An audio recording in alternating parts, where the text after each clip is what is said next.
The wedding of the year shimmered under the chandeliers of the opulent Eco Hotel and Suites, Lagos. Champagne flutes sparkled in perfectly manicured hands. A live band filled the grand ballroom with soulful jazz and highlife, as white-gloved waiters glided through the hall carrying trays of caviar and gilded macarons. At the center of it all was Chidi Okoro, tall, handsome, arrogant, and impeccably dressed in a bespoke suit. That night, he wasn't just marrying his new fiancée, Ngozi Namdi, a glamorous young socialite. He was determined to humiliate the one woman he most despised, Ada Obi, his ex-wife. Just a year before, she had been the quiet wife by his side, carrying their child in her womb and dreaming of a happy family. But when life grew tough, and he could no longer hide his struggles, Chidi discarded her like refuse. He filed for divorce, kept their lavish home, emptied their joint accounts, and left her alone, pregnant with triplets. Rumors across the city whispered that she was ruined, powerless, and forgotten. This was exactly how Chidi wanted it. That's why, when he sent her an invitation to his grand wedding, it wasn't out of kindness. It was a trap. He wanted her to walk into the hall looking poor and broken, so all the guests would laugh. He wanted the world to see the difference between his dazzling success and her supposed misery. "Let her come crawling," he boasted to his friends. "Let them all see how far she has fallen. That will only make me look even bigger." But Chidi had underestimated Ada's spirit. The same woman he once mocked, calling her weak, had endured sleepless nights with 3 newborns. She had survived cruel gossip and swallowed every tear until her heart turned to steel. She didn't plan to crawl to his wedding. If she went, she would walk with her head held high, and she wouldn't arrive alone. The night grew tense, as rumors spread through the hall. Some whispered that Ada would never dare to show up. Others laughed, imagining her sneaking through a back door in borrowed clothes. Ngozi smirked, certain that her presence would completely crush Ada. Chidi raised his glass, already savoring the triumph of the humiliation he had prepared. Then, the hotel doors burst open. Gasps spread like wildfire through the room. A stretched limousine had just pulled up outside, and from it stepped Ada Obi. She was no longer the tired, abandoned woman everyone remembered.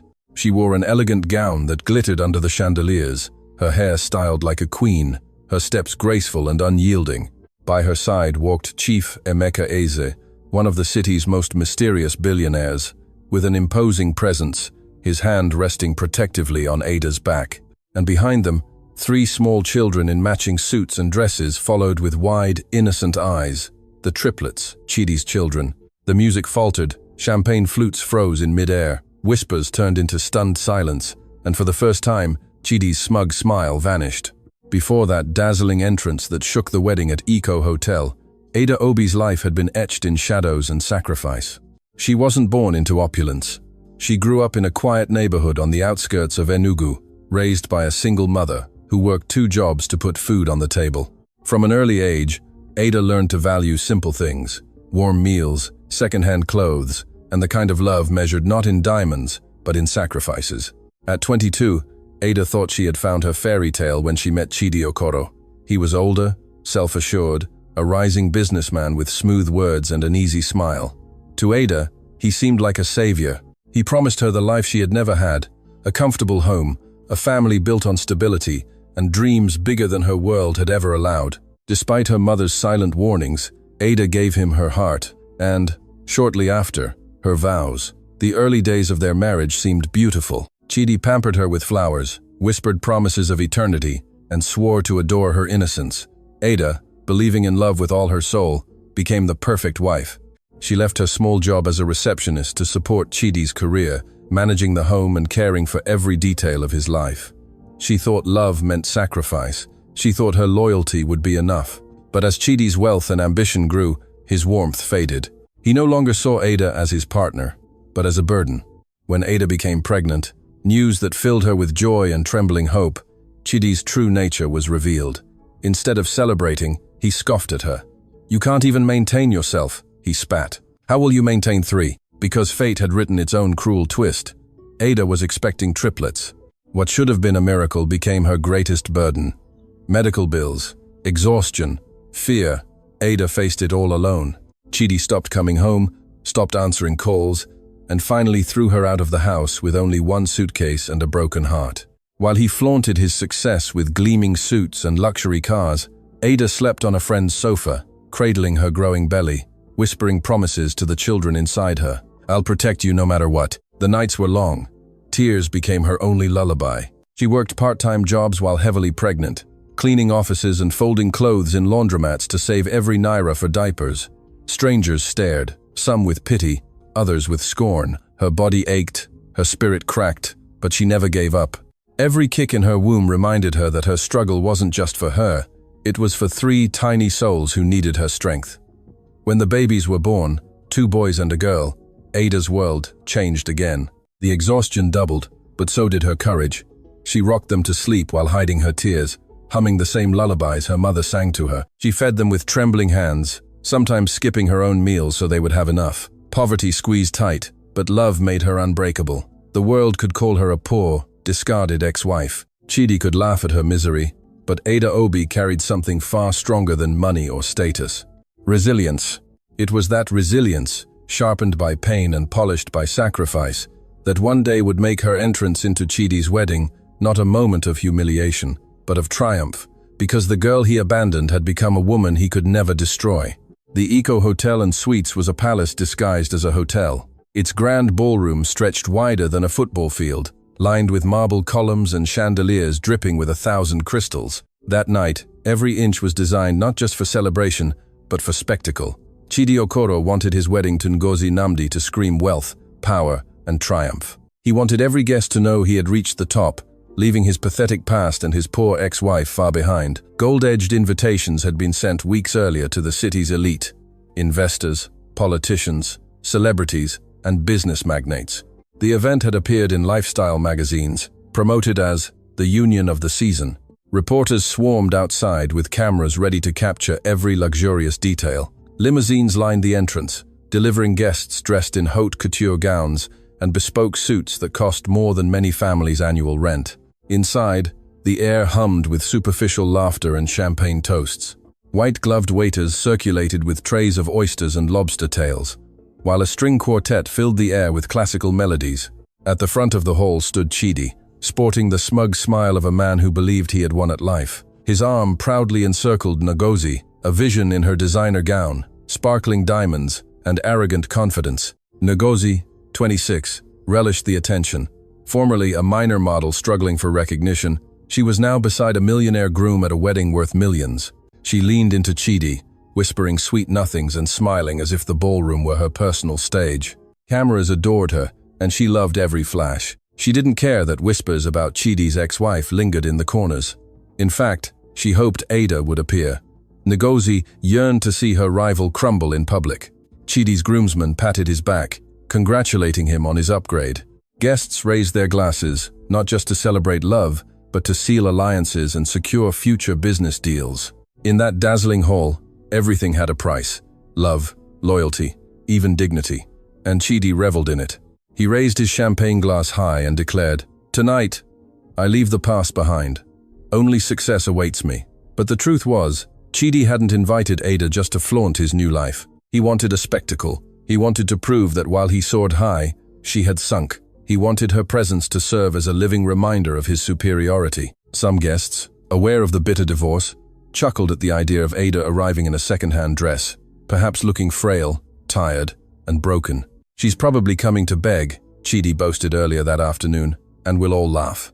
The orchestra swelled as the ceremony prepared to begin. The officiant was ready. Floral arrangements perfumed the air, and the hall buzzed with anticipation. However, beneath the glamour, a silent tension simmered. Everyone wondered, would Ada come? By the grand entrance doors, a sudden hush swept through the crowd. A hotel staff member rushed in, whispering something to the maitre d'. The music faltered, heads turned towards the golden doors, waiting, wondering. Chidi smirked, convinced his trap was about to spring. Ngozi's smile widened, hungry for the spectacle. Guests leaned forward, curious and eager for the drama. None of them knew that the woman about to cross those doors would not be the broken, pathetic ex-wife they expected. She would be the storm that would shatter their perfect illusion. Chidi Okoro had perfected the art of deception. To the guests in the Eco Hotel ballroom, he appeared the ideal groom, charming, successful, a man who had climbed the ladder of wealth and claimed the ultimate prize, a young, glamorous wife. But beneath the bespoke suit and rehearsed smile was a man whose ambition had always fed on cruelty. Chidi's path to success wasn't paved solely with hard work. It was carved with betrayals, shortcuts, and broken promises. When he married Ada years ago, he had barely a modest salary and big dreams. Ada's quiet devotion, her willingness to sacrifice, gave him stability. But as soon as his career took off, Chidi began to see her as baggage. He complained about her simple appearance, scoffed that she didn't measure up to the wives of his wealthy colleagues, and belittled her every effort to keep the family together. When Ada revealed she was expecting triplets, Chidi's mask fell completely. Instead of joy, his eyes filled with calculation. 3 children meant more expenses, more responsibility, less freedom to pursue wealth and pleasure. "You've ruined my life," he spat one night, slamming the door as she cried on the floor. From then on, his visits home became increasingly rare, his excuses wilder, until he finally threw her out. To him, Ada was just a chapter he wanted to erase. In came Ngozi Namdi, the sparkling replacement. Ngozi was everything Ada was not, at least in Chidi's eyes. She was young, glamorous, and came from a wealthy circle. To the public, she was a rising socialite, often photographed at exclusive events with champagne in hand. But behind the makeup and designer dresses was a woman as calculating as Chidi. She saw in him not love, but opportunity. With Chidi, she could secure the lifestyle she craved: the diamonds, the yachts, the mansion parties. It was Ngozi who encouraged him to flaunt his new life, who scoffed at the mere mention of Ada. "Invite her," she whispered when wedding plans began. "Let her see what she lost. Let everyone see what you gained." Her cruelty wasn't just about proving herself superior, it was about crushing any threat to her new position as Mrs. Okoro. Together, Chidi and Ngozi were a perfect storm of arrogance and greed. They fed on each other's vanity, blind to the whispers around them. Some guests admired their audacity, others shook their heads, sensing disaster. But neither Chidi nor Ngozi cared.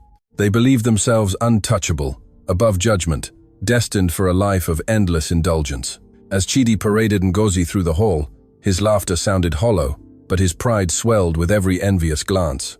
He relished the idea of Ada walking in, pale and fragile, confirming to the world that he had upgraded. Ngozi clung to his arm, her diamond bracelet catching the light, her eyes gleaming with cruel anticipation. They thought they had written the perfect play, Ada as the tragic figure, Chidi as the triumphant groom, Ngozi as the dazzling prize. But the story they tried to write was about to crumble, because the woman they discarded as weak had transformed, and the empire they flaunted was built on sand, waiting for the tide to sweep it all away. And that night, the tide was coming. The plan to humiliate Ada wasn't born solely from Chidi's arrogance. It was meticulously designed, whispered in midnight conversations between him and Ngozi. While florists arranged roses and planners rehearsed the timing of the ceremony, Chidi and Ngozi plotted cruelty behind closed doors. "Are you sure she'll come?" Ngozi asked one afternoon as they lounged in their penthouse suite. She sipped champagne, her diamond ring sparkling under the city lights. "She'll come," Chidi replied confidently. "Ada is too proud to ignore the invitation, and even if she doesn't want to, curiosity will devour her alive. She'll want to see me, to see what she lost." Ngozi smiled maliciously. "Perfect, because when she crosses those doors, she'll realize she doesn't belong here, and everyone else will too." They rehearsed the moment in their heads.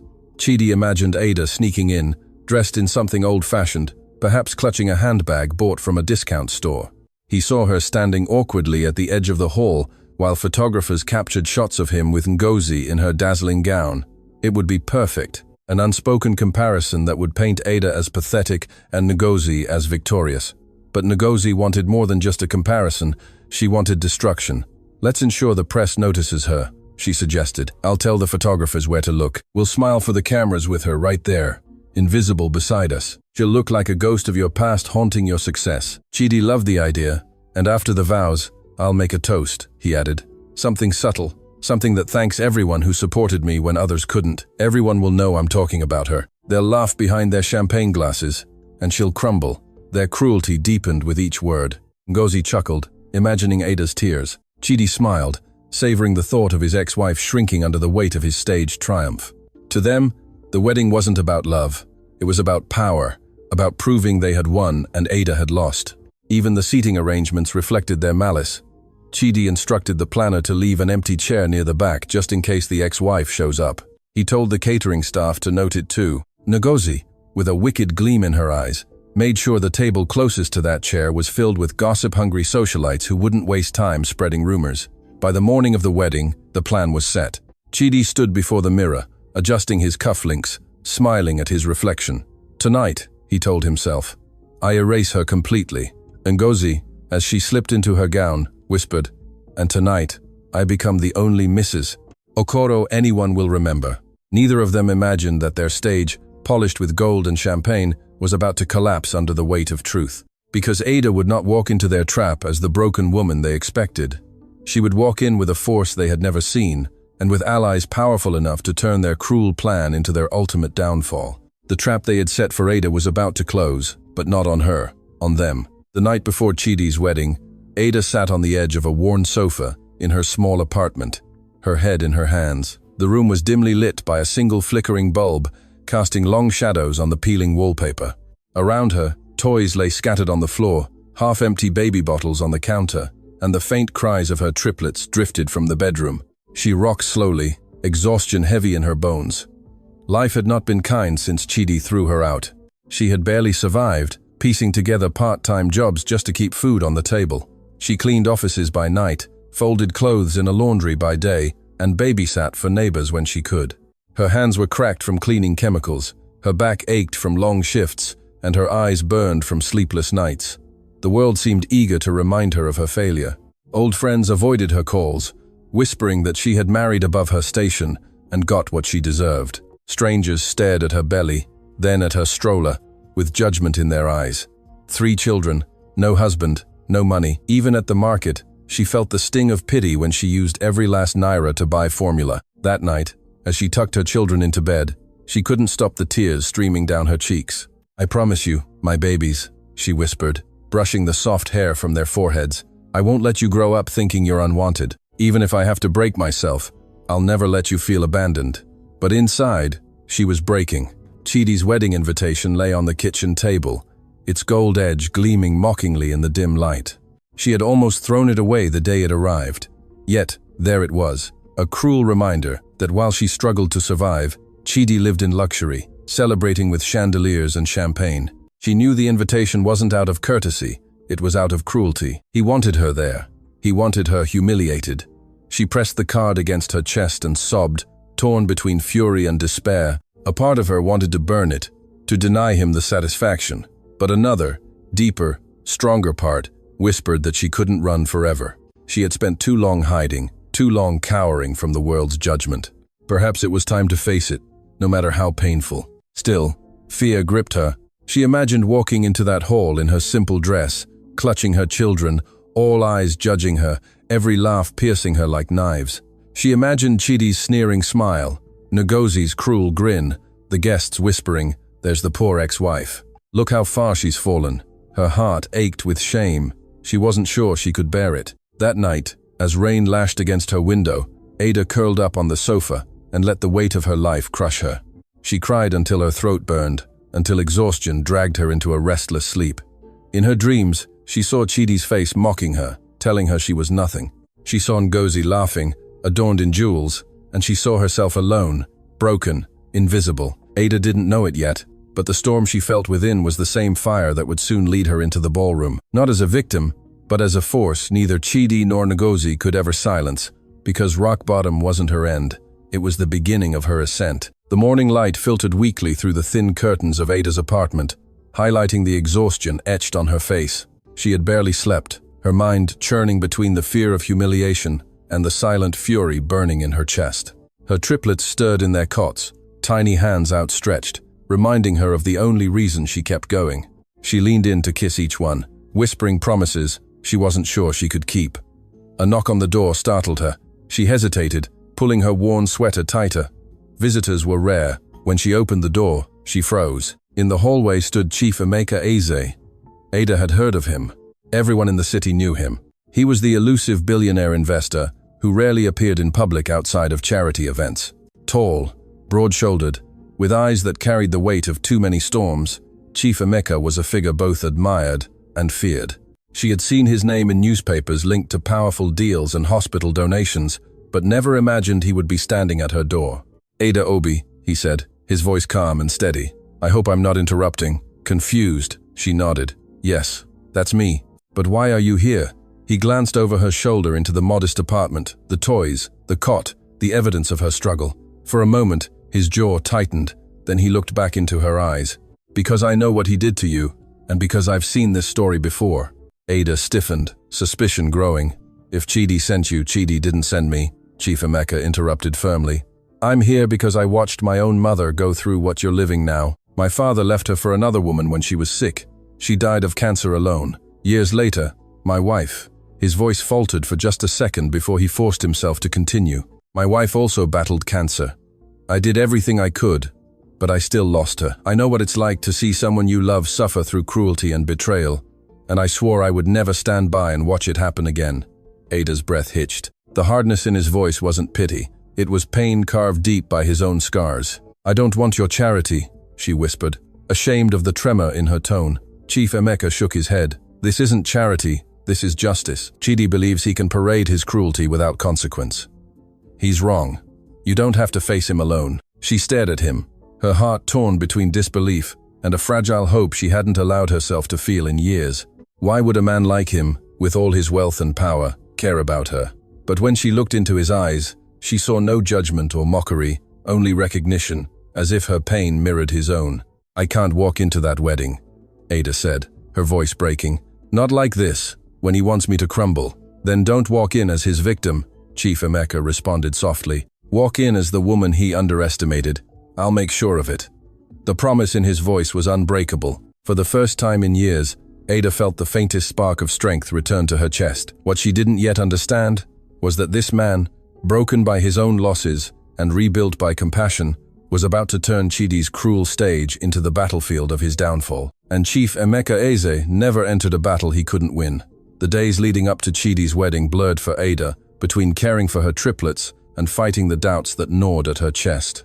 She wondered if she had made a mistake by even considering Chief Emeka's offer. Every time she looked at the invitation on her table, she felt the weight of Chidi's cruelty crushing her.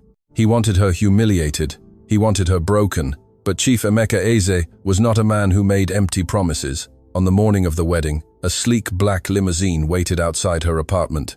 Ada looked out the window in disbelief, hugging her children tightly. Neighbors peeked from their doors, whispering in surprise. For the first time in years, she wasn't leaving her home with a stroller and worry lines. She was stepping into something extraordinary. Ada, Chief Emeka said, offering her his hand as he approached. Today isn't about him, it's about you reclaiming your dignity. Let me help you show the world who you truly are. Inside the limousine, the leather seats gleamed. Soft music filled the air, and a stylist waited with hangers full of gowns. Ada gasped. This is too much. I can't. Chief Emeka shook his head. You've given up enough. Let me give you something back. The stylist guided her among the dresses, each more stunning than the last. At first, Ada hesitated, her fingers trembling as she touched the silks and satins. But when she put on a deep sapphire blue gown, the room seemed to shift. The fabric hugged her figure, the color lit up her eyes, and for the first time in years, she didn't see a tired mother in the mirror. She saw a woman reborn. Her children, dressed in tiny suits and matching dresses, clapped with innocent delight. "Mummy, you look like a princess," one of the boys shouted, his voice pure with pride. Tears welled in Ada's eyes as she hugged them. They had only seen her in worn clothes and exhausted smiles. That night, they saw her strength shine. Makeup erased the shadows of sleepless nights. Soft curls framed her face. A diamond pendant, Chief Emeka's silent gift, rested on her collarbone, catching the light. She touched it nervously, but he simply said, "Consider it your armor." As the limousine drove towards the Grand Echo Hotel and Suites, Ada's nerves twisted. She imagined Chidi's sneering smile, Ngozi's laughter, the whispers of the crowd. Her palms grew sweaty with fear. Chief Emeka noticed. "Do you know what makes a storm powerful, Ada?" he asked softly. She looked at him, confused. "It doesn't ask for permission. It just arrives. Tonight, you are that storm." She exhaled, a shaky laugh escaping her lips. For years, she had cowered, hidden, trying to survive. But that night, she wouldn't hide. That night, she would walk into the hall not as Chidi's discarded ex-wife, but as the woman he never truly knew. The limousine slowed in front of the hotel's illuminated entrance. Photographers swarmed outside, their cameras flashing with every arriving guest. The moment the doors opened, the crowd gasped. Ada stepped out, radiant, with her children following her like royal heirs. Chief Emeka by her side, exuding silent power. For the first time in years, the world wasn't laughing at her. It was in awe. And inside, Chidi's perfect stage was about to become his greatest humiliation. The grand eco hotel and suites glittered like a realm of gold. That night, guests twirled through the ballroom in gowns and suits, their laughter echoing under crystal-laden chandeliers. The string quartet played a delicate melody as champagne flowed like water. For the elite gathered there, the night was a showcase of wealth and power, but in minutes, it would become something far more unforgettable.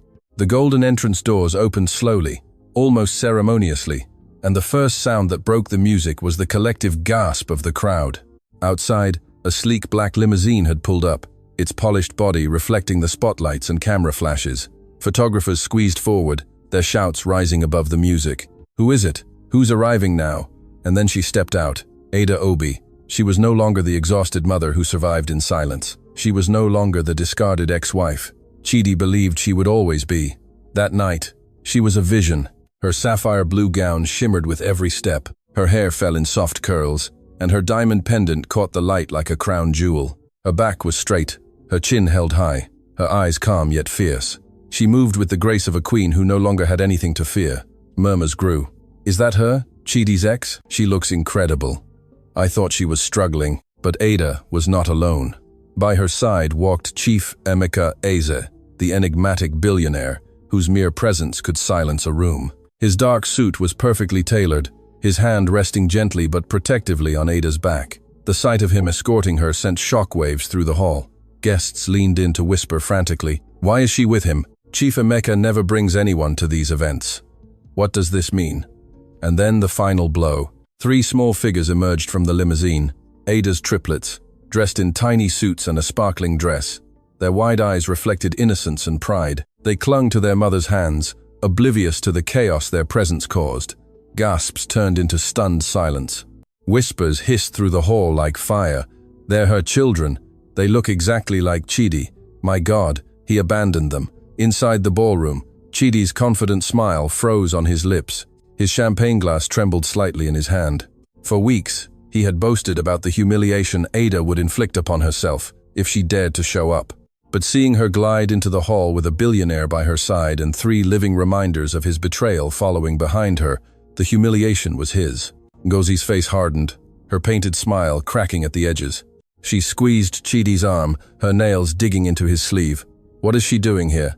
And with him?" she hissed. The orchestra faltered, missing notes as all the musicians turned their eyes towards the entrance. The hall, moments before filled with laughter and vanity, had transformed into a stage of suspense. All eyes followed Ada as she stepped onto the polished marble floor, her heels echoing to the beat of accelerated hearts around her. Ada didn't rush. She didn't shrink. She moved with unwavering confidence, her gaze fixed forward, ignoring the whispers, ignoring Chidi's pale face. She wasn't there to be his victim. She was there to reclaim her dignity.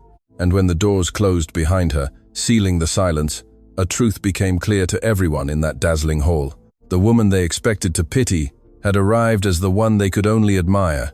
The silence in the hall stretched like glass about to shatter. Ada stood tall in her sapphire blue gown, Chief Emeka by her side, the triplets clinging to her hands. The whispers grew, a storm of curiosity and scandal. Chidi felt all eyes turn from him and Ngozi to the woman he had hoped to bury in shame. Rage burned in his chest. This was not the scene he had planned. She was supposed to look small, weak, desperate. Instead, she had stolen the spotlight. His pride demanded action.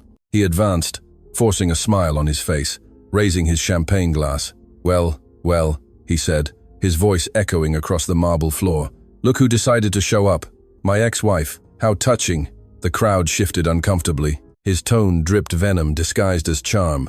Ngozi squeezed his arm tighter, smiling, encouraging him. Chidi moved closer, circling Ada like a predator. "Tell me, Ada, did you borrow that dress? Or perhaps Chief Eze bought it for you? It must feel strange, right? Walking into a place like this after living in... What was it? A dilapidated apartment?" Laughter bubbled at the edges of the crowd, hesitant, unsure. Ada's heart pounded in her chest, but she refused to lower her gaze. She opened her mouth to reply, but Chief Emeka's firm hand on her back stopped her. His calm presence told her, "Not yet." Chidi wasn't finished. He leaned in closer, his voice now sharper.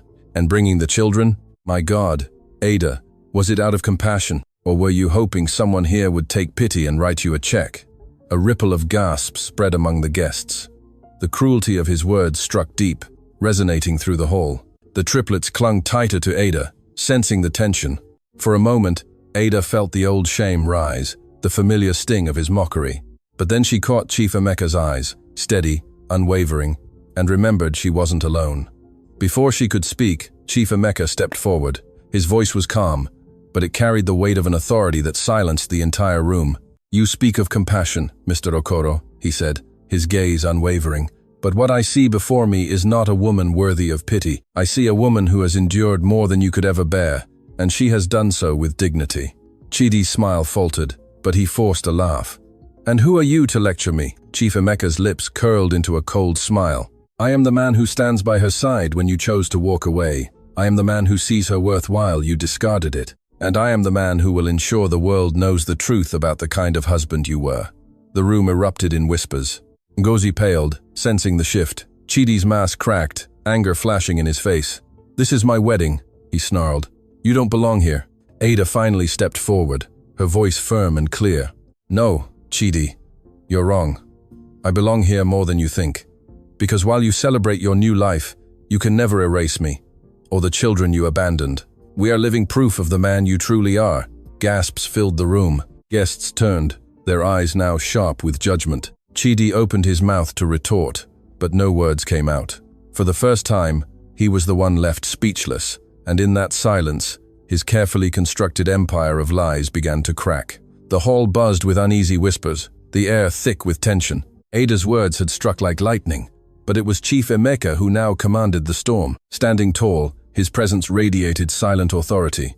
All eyes were fixed on him. Chidi's jaw tightened. "Enough," he spat, his voice trembling with rage. "This circus ends now. Security!" But Chief Emeka raised a hand, silencing him effortlessly. "Before you try to throw her out, Mr. Okoro," he said calmly, "perhaps you should worry about what I brought with me tonight." The crowd shifted, curiosity igniting like wildfire. Guests craned their necks, eager for the drama. Even the orchestra had gone quiet, bows frozen in midair. Chidi forced a laugh. "And what exactly did you bring? Compassion? Empty speeches?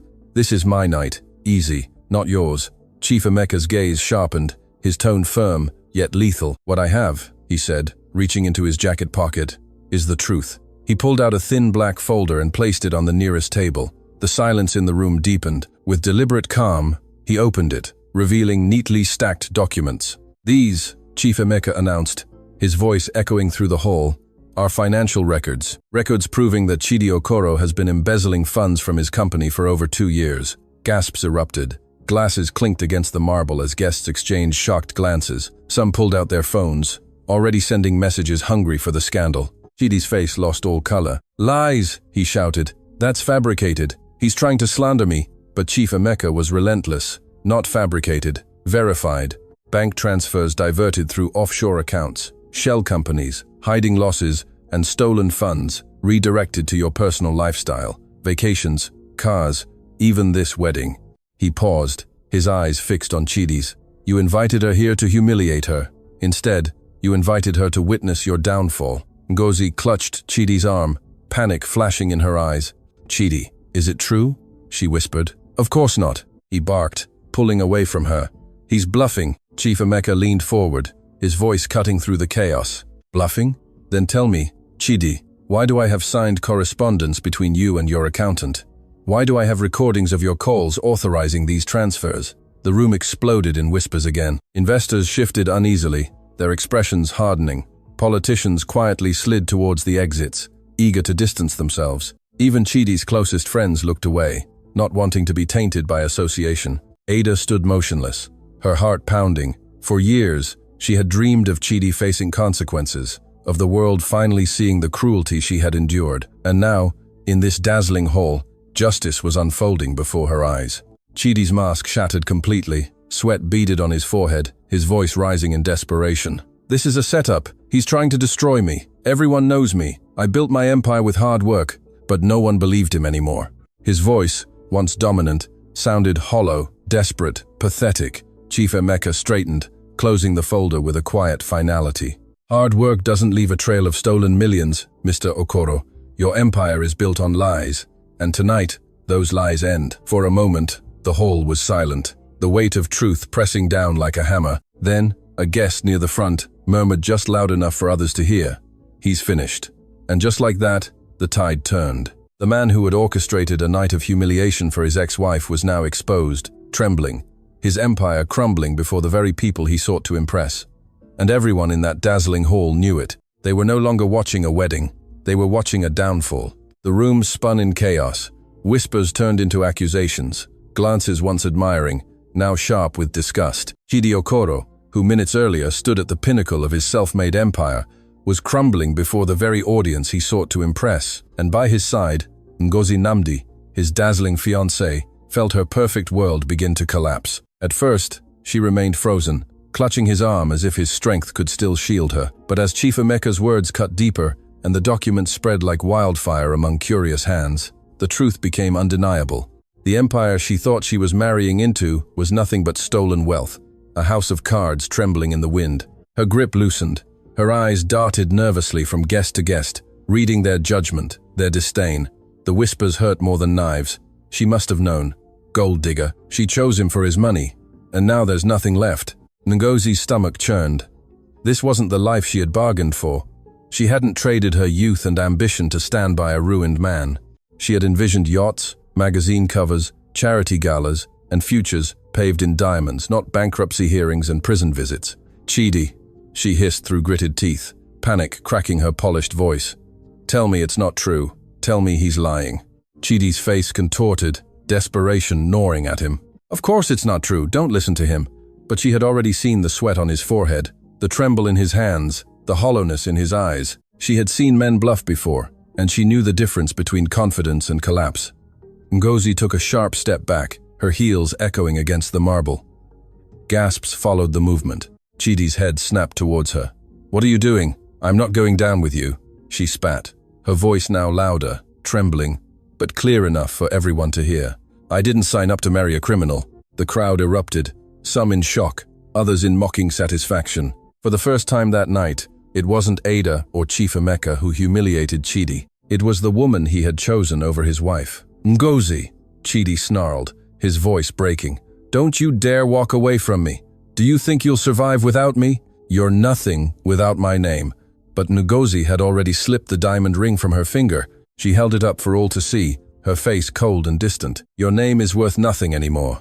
And with that, she let the ring drop to the marble floor. The sound resonated sharply, bouncing off the stunned silence. Chidi lunged at her, his face red with fury, ungrateful. But security, sensing the shift in the room, stepped between them. Ngozi spun on her heels, her gown sweeping behind her, her heels clicking like gunshots as she stormed out of the hall. Photographers scrambled after her, flashes capturing her betrayal for the next day's headlines. Chidi stood frozen, his chest heaving, his fiancée gone, his empire exposed, his dignity shattered in front of hundreds of people.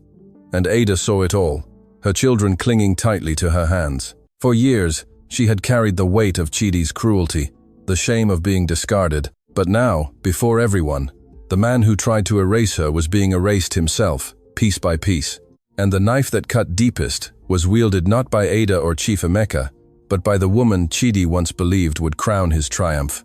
The hall had never been so silent. Valentina's, Ngozi's footsteps had barely faded when all eyes turned back to Chidi and then to Ada. She stood firm in her sapphire blue gown, the triplets glued to her sides. The crowd waited, holding its breath, sensing the storm was not yet over. Chidi tried to regain control. He straightened his suit, forcing a bitter laugh. "You're all fools," he spat. "You believe these lies? This is nothing but envy. Envy from a bitter ex-wife and a bored billionaire. Don't forget, she's nothing without me." Ada's fingers tightened around her children's hands. For years, those words had poisoned her. Nothing without me. They had echoed in her head during sleepless nights, during the loneliness of hospital visits, during the endless hours working humble jobs to feed her babies. But that night, surrounded by witnesses, she realized she no longer feared his words. That night, she would speak her truth. She took a step forward, her voice trembling at first, but gaining strength with each word. "You say I'm nothing without you, Chidi, but the truth is, I became everything without you. A murmur rippled through the crowd. Ada lifted her chin, her eyes glistening. When you threw me out, I was pregnant. Not with one child, but with 3 triplets. She paused, drawing her children closer so all the guests could see their innocent faces. These are your children, Chidi. You left me to raise them alone. Gasps resonated through the hall. A woman near the front clutched her hand to her chest, whispering, "My God, he abandoned his own children." Ada's voice wavered, but she continued. While you dined in luxury, I worked nights, cleaning offices, folding clothes, looking after other people's children. My hands cracked from cleaning chemicals. My back ached. My body was exhausted, but I kept going. Not for me, for them. She looked down at her children, her eyes softening. Every tear I swallowed, every meal I skipped, every sleepless night was so they would never feel unwanted, so they would never think they were a mistake. The room blurred as tears filled her eyes. She let them fall. You told me I ruined your life, Chidi, but these children didn't ruin mine. They saved it. They gave me a reason to get up when you wanted me to break. And tonight, I will no longer hide their faces. I will no longer hide my pain, because the world deserves to know the truth. You didn't just betray me, you betrayed them. The crowd erupted in indignation, voices overlapping. Disgraceful. How could he abandon his own blood?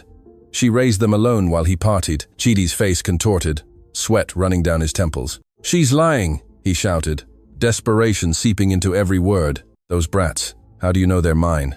But even as he spoke, the resemblance was undeniable. The same sharp jawline, the same dark eyes. The gasps turned into murmurs of certainty. No one doubted Ada anymore. Chief Emeka moved closer, his hand resting on Ada's shoulder, his voice firm. She doesn't need to prove anything. Anyone with eyes can see the truth, and the truth will outlive every lie you've built. Ada's tears glittered under the chandeliers, but her voice remained steady as she delivered her final words. You tried to erase me, Chidi, but in these children, you can never erase yourself. They are living proof of who you are and who you failed to be. The hall rumbled with applause. Some guests even stood, their faces moist with tears. Ada's revelation had pierced the glittering facade, exposing the raw humanity buried beneath the wealth and lies. And in that moment, it wasn't Chidi's wealth, nor Chief Emeka's power, that commanded the room. It was Ada's truth. The hall trembled with noise, gasps, accusations, the buzz of scandal spreading like wildfire. Ada's revelation had ripped the last mask from Chidi's face. Guests, once dazzled by his wealth, now looked at him with disgust. But Chidi Okoro was not one to give up. He slammed his glass against the nearest table, shattering it to pieces. Enough, he roared, his voice echoing through the hall. You think you know the truth? You believe her? A bitter ex-wife? You believe him? A meddling billionaire? He pointed a finger at Chief Emeka. You're all blind. I built this empire myself, and I won't let anyone tear it down. His voice cracked, desperation bleeding through, but he pressed on. You call me a criminal? Prove it. Where are the police? Where are the judges? This is my wedding, my life, and none of you. Before he could finish, the hall doors burst open. 2 uniformed officers strode in, their badges glinting under the chandeliers. Behind them came a stern-faced detective in a dark suit, his presence commanding immediate silence. Guests whispered in shock. Some clutched their chests, others recorded with their phones, eager to capture the unfolding story. Chidi's face paled. What is this? He demanded, his voice trembling. The detective stepped forward, pulling a folded paper from his pocket. His voice was calm and authoritative. Chidi Okoro, you are under investigation for embezzlement of funds, tax fraud, and money laundering. We have an arrest warrant. Gasps erupted again, louder than before. Camera flashes popped. Guests pushed forward for a better view. Chidi staggered backward, shaking his head. No, this isn't happening. It's a mistake. This is Iza's doing. Chief Emeka's eyes narrowed, his arms crossed. No, Chidi, this is justice catching up to you. Chidi turned wildly to the crowd, seeking sympathy, allies, someone to stand up for him, but the same investors who once lauded him now looked away. Politicians quietly slipped through back doors. Even his closest groomsmen stepped aside, unwilling to be dragged into his downfall.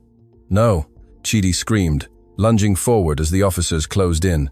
Ngozi, where are you? Ngozi, help me. His voice broke into a pathetic wail, but Ngozi was already gone, and everyone knew it. The officers took his arms, handcuffing him with swift precision. He struggled, kicking and flailing, his facade of confidence shattered into a frenzy of denial. "This isn't fair. I'm Chidi Okoro. You can't do this to me. I made millions. I made history." The detective's voice cut through his panic. "You made a mess, and now you'll answer for it." The crowd erupted in murmurs. Some shook their heads in disgust. Others whispered that it was high time. Ada watched, her children clinging tightly to her. For years, she had prayed for justice, for the world to see Chidi's true face. And now, in front of chandeliers and cameras, he was exposed, not as a triumphant groom, but as a criminal dragged away in handcuffs from his own wedding. Chidi's eyes locked on Ada as the officers led him away. Hate and fear burned in his gaze. "This isn't over," he spat, his voice echoing as they forced him towards the doors. "You'll regret this, Ada. Everyone will regret this." But his threats fell empty, drowned out by the disgusted murmurs of the guests and the click of the handcuffs. And when the doors slammed shut behind him, the hall exhaled in collective relief. Chidi Okoro had entered that night as a groom. He left as a prisoner. As Chidi was dragged, handcuffed, out of the hall, Ngozi Namdi was already halfway down the marble staircase, outside the Grand Eco Hotel and Suites. Her heart pounded, her heels clattering against the stone as photographers swarmed her. She tried to cover her face, but the flashes were relentless. "Ngozi, did you know about the embezzlement? Are you abandoning him on your wedding night? Was this all about money?" Their voices pierced her composure. She had dreamt of this night as her crowning moment, the night she would ascend to the glittering world of wealth and power.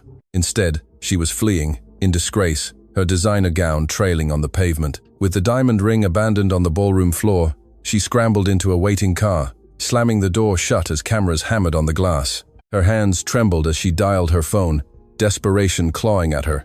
"Victor, answer," she hissed. Victor was her secret safety net, a wealthy investor she had flirted with behind Chidi's back. If Chidi's empire collapsed, she had counted on Victor to rescue her. But when he finally answered, his tone was glacial. "Ngozi, do you think I'm blind? Your name is already all over the headlines. Do you know what this scandal would do to me? Please, Victor, listen to me," she pleaded. "I had nothing to do with this. Chidi lied to me too. I'm free now. I can be with you." He cut her off with a bitter laugh. "Free? You're radioactive. Nobody wants to be near you. My reputation is worth more than your pretty face. Don't call me again." The line went dead. Ngozi stared at the screen, her stomach sinking. One by one, she tried others. Friends, models, acquaintances, wealthy contacts. Every call ended the same way. Some didn't even answer. Others coldly rejected her. The doors that once eagerly opened for her now slammed shut. The next morning, the soft sell magazines had already christened her the gold-digging bride. Photos of her storming out of the hotel covered every front page, headlines dripping with mockery. From diamonds to dust, Ngozi Namdi abandons. Groom amidst scandal. Fashion brands she modeled for silently dropped her. Influencer deals vanished. And as if fate wasn't cruel enough, creditors began to circle. Ngozi had lived in luxury she couldn't afford. Her credit cards maxed out, her designer wardrobe bought with borrowed money. Without Chidi's stolen millions propping her up, her glamorous life crumbled overnight. Within weeks, she was forced to sell her gowns, her jewelry, even the designer handbag she once mocked Ada for not being able to afford. Alone, in a modest apartment, friendless, she stared at her reflection in a broken mirror. The woman looking back was not the radiant bride of a millionaire. She was just another cautionary tale. For the first time, she understood the truth. She had built her future on another's lies. And when those lies collapsed, so did she. Ngozi Namdi thought she was ascending to a throne. Instead, she had shackled herself to a sinking ship. And now, with no wealth, no allies, and no love, she was left with nothing but the bitter taste of her own downfall. The hall was quieter now, though the weight of all that had transpired still hung in the air. Chidi was gone, dragged away, handcuffed. Ngozi had left, in disgrace. What remained was the stunned silence of 100 witnesses, investors, politicians, socialites, all looking at Ada Obi, the woman they once considered nothing. Ada stood at the center of it all, her triplets clinging to her gown, Chief Emeka firm by her side. For years, she had carried her pain in silence. For years, she had cried in the dark so no one would see. And now, under the glow of the chandeliers, she felt a liberation so powerful it almost brought her to her knees. Her children looked up at her with wide, innocent eyes, sensing that something monumental had just shifted. One of her sons tugged at her hand. "Mummy, are we safe now?" he whispered. Tears blurred her vision. She knelt, pulling them into an embrace, kissing their soft hair. "Yes, my babies," she said, her voice choked. "We are safe now." Mummy kept her promise. The crowd, moved by the raw honesty of the moment, grew silent again. Some discreetly wiped their eyes, others clutched their hearts, ashamed to have ever believed Chidi's lies about her. For Ada, memories came in waves. Nights spent rocking 3 babies until they fell asleep, while her stomach growled with hunger. Days working until her fingers bled, praying not to faint before her shift ended. The humiliation of being whispered about, judged, pitied, the pain of seeing Chidi's success plastered in magazines while she clipped coupons to survive. And yet, she had survived. More than that, she had endured. She rose slowly. Her tears were no longer a mark of shame, but of triumph. She looked at the crowd, her voice steady. "For a long time, I believed I was weak, that I was nothing without him. But tonight, I'm here to tell you, I was wrong. Strength isn't measured by wealth or status. It's measured by what you survive. And I survived everything he tried to destroy in me." The applause erupted, timid at first, then growing like a wave. The sound enveloped her, a balm to wounds that had festered for years. Ada turned to Chief Emeka, her eyes shining. "Why?" she whispered. "Why did you help me? You owed me nothing." Chief Emeka's expression softened, his own pain flickering in his gaze. "Because I've seen what cruelty can do," he said softly. "I watched it happen to my mother. I watched it take my wife. And when I saw you, Ada, I couldn't stand by and let history repeat itself. You deserve more than survival. You deserve peace, and perhaps, just perhaps, so do I." Her chest tightened, not with sorrow this time, but with the fragile beginning of hope. For so long, she had built walls around her heart, but Chief Emeka's words were tearing them down brick by brick. The applause continued to thunder through the grand hall like thunder. Ada let it wash over her, not as validation from strangers, but as confirmation of the truth she already knew. She had walked through fire and emerged stronger. For the first time in years, she felt light, as if the weight she had carried alone had finally been lifted. Ada Obi, once discarded, once forgotten, was free. The applause still resonated in the hall, but gradually softened into a reverent silence. All eyes turned to Chief Emeka Eze, who stood beside Ada like an anchor in the midst of the storm. His broad shoulders were square, his expression softened, and yet there was a fire in his gaze that silenced even the wealthiest guests. Chief Emeka stepped forward and gently took the microphone from the stand, meant for wedding toasts. He turned towards Ada, and in that instant, the glittering chandeliers seemed to dim around them, leaving her as the only light in the room. "Tonight," Chief Emeka began, his voice firm yet laden with emotion, "we all witnessed the truth. We saw a woman bravely stand against cruelty. We saw a mother protect her children with everything she had. Ada Obi, you are more powerful than you know, and you are no longer alone." Ada's eyes widened, her breath hitched. She squeezed her children's hands, unsure of what he was about to do. Chief Emeka knelt down to the triplets' level. His gaze softened, his voice tender. "Children, I know I can never replace what was taken from you, but I promise you this. I will never abandon you. I will protect you. I will guide you, and I will love you as if you were my own." The crowd murmured, moved by the sincerity etched in every word. The triplets looked at him with huge eyes. One of them whispered, "Really?" Chief Emeka smiled, his lips trembling slightly with emotion. "Really?" Then he straightened and turned back to Ada. He reached into his jacket pocket and pulled out a small velvet box. Gasps swept through the audience. Ada's hand flew to her mouth as tears filled her eyes. "Ada," Chief Emeka said, his voice cracking for the first time, "I thought my heart no longer had room for love. I buried it with my wife, with the pain of losing my mother, with the shadows of betrayal. But then I saw you. I saw your strength, your pain, and your unwavering love for your children, and something inside me healed. You reminded me that love isn't about perfection. It's about resilience, about never giving up." He knelt on one knee. The room held its breath. "I don't just want to stand by your side tonight. I want to stand by your side for the rest of my life. Ada Obi, will you marry me and let me be the father your children deserve?" The hall erupted in gasps. Then silence returned as all the guests leaned forward, desperate to hear her answer. Ada's tears flowed freely now, streaming down her cheeks. She had spent so long believing she wasn't worthy of love, that no one would ever choose her again. And yet, there he was, a man who had known pain, who understood loss, who saw her not as broken, but as whole. She knelt in front of him, her children crowding closer, and whispered through tears, "Yes, yes I will." The applause thundered through the hall, louder than anything before. Guests stood, cheering, some wiping away their own tears. The triplets squealed with joy, wrapping their little arms around Chief Emeka. He laughed, pulling everyone, Ada and the children, into an embrace. And for the first time in years, Ada felt what she thought she had lost forever. Hope in a future filled, not with fear, but with love. The wedding Chidi had planned to showcase his triumph had transformed into Ada's rebirth. And this time, it was love, not cruelty, that stole the spotlight. The hall, once a stage for Chidi's arrogance, now glowed with a different energy. The tension that had suffocated the air barely an hour before had dissipated, replaced by applause, cheers, and tears of joy. Ada and Chief Emeka stood hand in hand, the triplets happily clinging to their mother's gown. The crowd, the same witnesses who had expected her humiliation, now stood in admiration. Guests approached, not with judgment, but with heartfelt congratulations.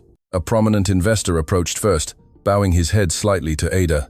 "Madam Obi, forgive me. I believed his lies. But tonight, you showed us all what true strength is." He shook Chief Emeka's hand firmly. "And you, Easy, have chosen wisely." Others followed, offering words of support, some even tearfully apologizing for the gossip they had once spread.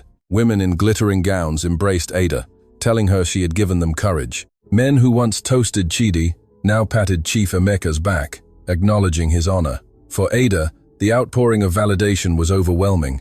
Years of whispers and mockery had carved deep wounds within her, but now those same mouths spoke words of respect. It felt unreal. For the first time in years, she wasn't surviving in silence. She was being celebrated. The orchestra, unsure what to do, tentatively picked up their instruments. With a subtle nod from Chief Emeka, they shifted from classical melodies to something softer, warmer. The music swirled through the hall.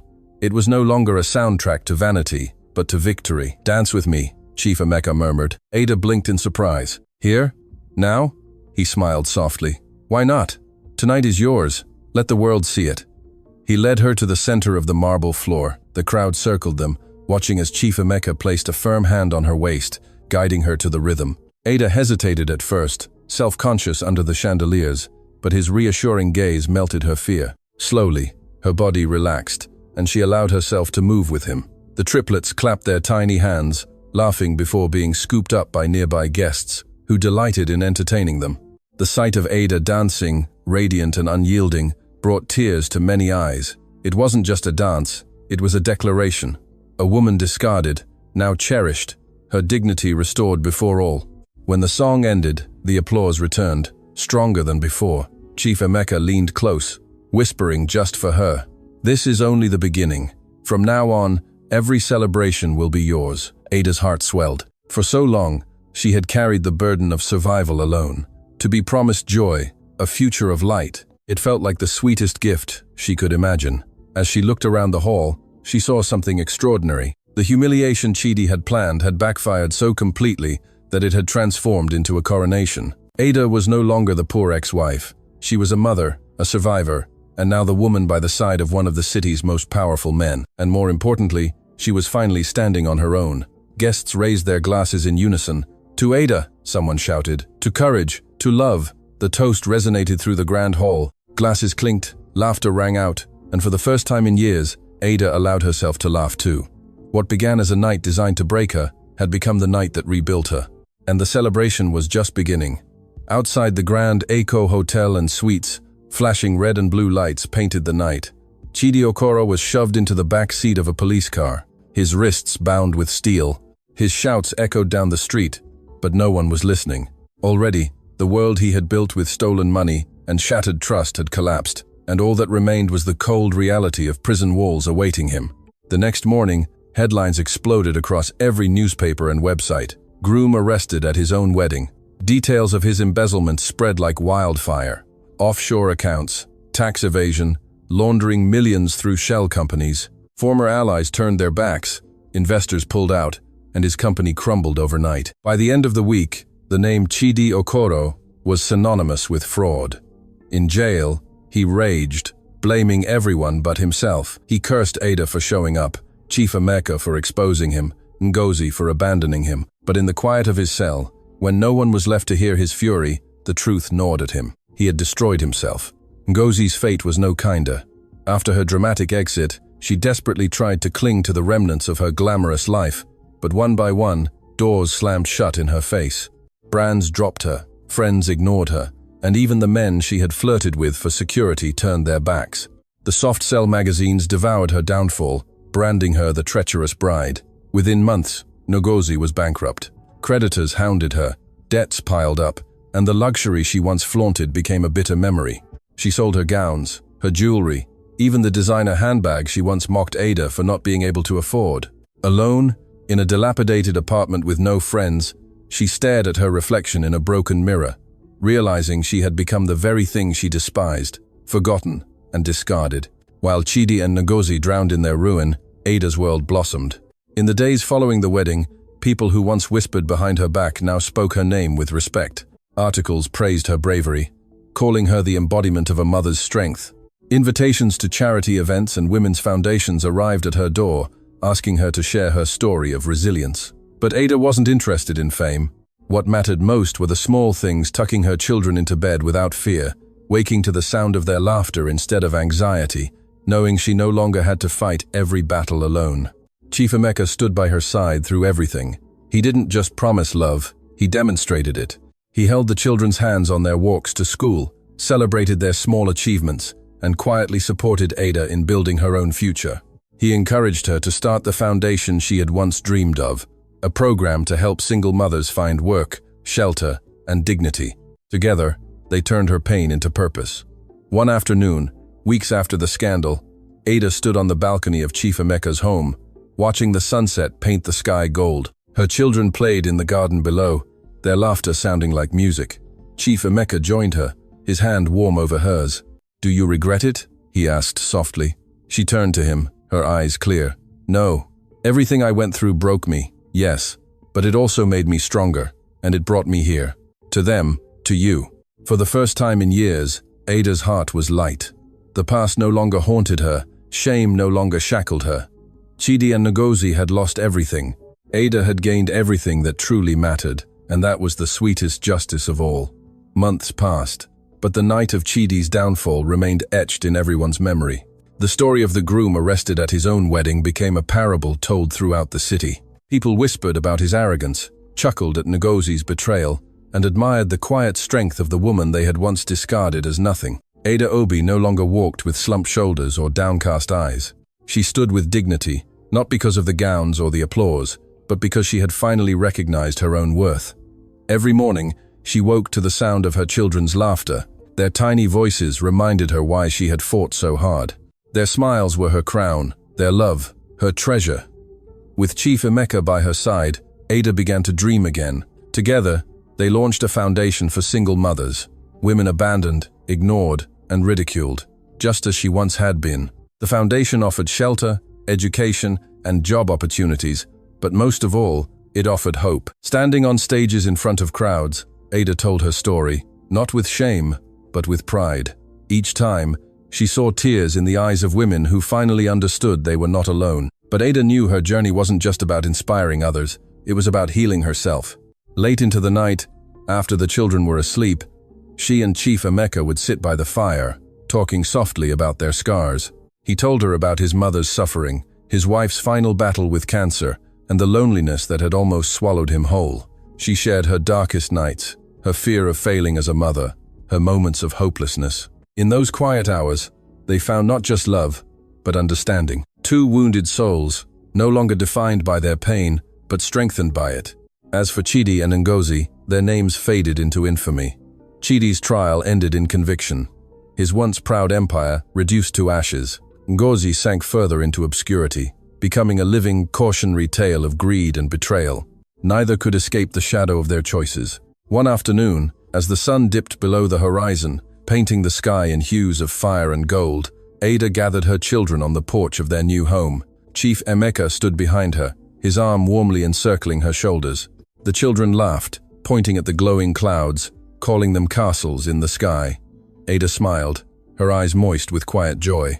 She whispered to herself the words she wished she had believed long ago. "I am no longer weak. I am not broken. I am enough." She turned to Chief Emeka, her voice firm. "Do you know what the greatest victory is?" He tilted his head. "What?" It's not revenge. It's not watching them fall. It's knowing that I rose. It's choosing to live fully, to love deeply, and never again to doubt my worth. Chief Emeka kissed her forehead. His reply was simple, and you never will again. The triplets ran into their arms, laughing, their joy pure and boundless. Ada hugged them tight, her heart swelling with gratitude. For all the pain, for all the loss, life had led her to this moment of peace. And so, the story that began with cruelty ended in compassion. The tale of betrayal transformed into a lesson of resilience. To every woman watching, Ada's journey carried a final message. You are stronger than the storms that try to break you. And no matter how deep the betrayal, how heavy the pain, there is always a tomorrow where you can rise again. That's how the story ends, my dear friends. Are you still with me until this moment? If you truly made it this far, it means something within this story touched your heart in a way you can't quite explain. And perhaps, just perhaps, it reminded you of your own strength. Life often brings us betrayal, pain, and moments when we feel abandoned. But as the Stoic philosopher Marcus Aurelius said, you have power over your mind, not outside events. Realize this, and you will find strength. Ada's journey shows us that no matter how cruel the world can be, we are never helpless. We can rise, heal, and even turn our deepest wounds into the very source of our courage. So tonight, let this story remind you. You are stronger than the storms that try to break you. You deserve love, dignity, and a future brighter than your past. If this moved you, please like this video, share it with someone who might need hope, and subscribe to the channel. Because here, we tell stories that don't just entertain, they remind us how to keep going and how to rise again.